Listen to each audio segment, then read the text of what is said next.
rails, roads, industrial parks, and educational institutions. Is Japan.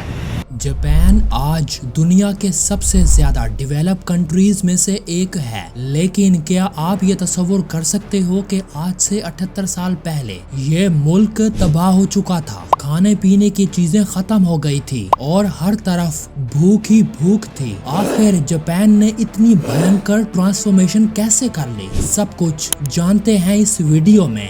The British, Chinese, and United States governments have given the Japanese people adequate warning. The U.S. had a choice, an invasion of Japan. As the horrors of Hiroshima and later Nagasaki became known, questions were asked that are still with us today. Did America do the right thing?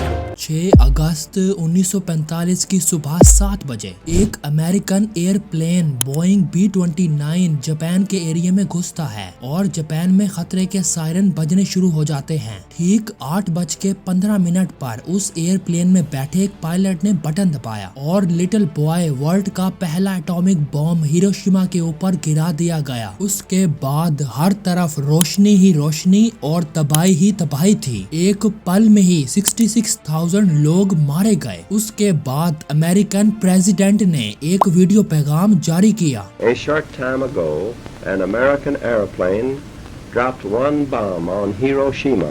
अभी भी America इस तबाही से खुश नहीं था, तो 3 दिन बाद यानी कि 9 अगस्त 1945 में अमेरिका ने एक और एटॉमिक बॉम्ब नागासाकी के ऊपर गिराया। इस बॉम्ब की वजह से 40,000 लोग मारे गए। इतने बड़े नुकसान के बाद अगले ही हफ्ते जापान ने अमेरिका के सामने सरेंडर कर दिया। The Japanese foreign minister signed the instrument of surrender.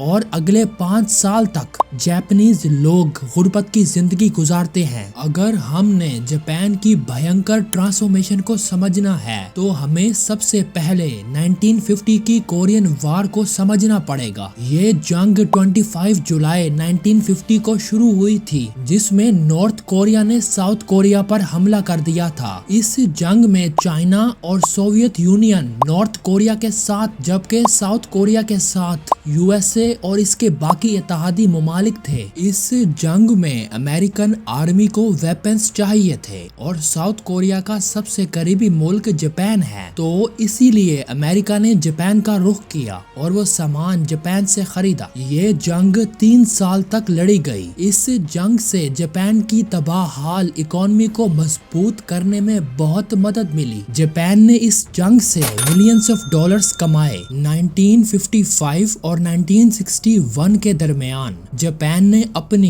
Textile export की मिकदार को बढ़ा दिया। इसके नतीजे में जापान की कुल जीडीपी 91 बिलियन डॉलर्स तक पहुंच गई और 10 साल तक इस एक्सपोर्ट को जारी रखा। 1973 के आते आते जापान को ऑयल क्राइसिस का सामना करना पड़ा। Now a worldwide oil crisis threatens Japan's prosperity. Oil फी बैरल $3 से बढ़कर $13 तक पहुंच गया। 1978 और 1979 के दौरान सूरत हाल और खराब हो गई, क्योंकि उस टाइम तक ऑयल की कीमत 13 बैरल से बढ़कर $33 फी बैरल तक पहुंच गई थी। 1980 में जापान ने यूएस को ऑटोमोबाइल इंडस्ट्री में पीछे छोड़ दिया और खुद पहली पोजीशन हासिल कर ली। ये पीक टाइम था जापानीज ऑटोमोबाइल कंपनीज का। इन कंपनीज में सुजुकी, होंडा और टोयोटा शामिल थी। साल 1990 के आखिर में जापान में बैंक्स ने शरह सूद को बढ़ा दिया और इसके नतीजे में जापान में शेयर मार्केट क्रैश कर गई।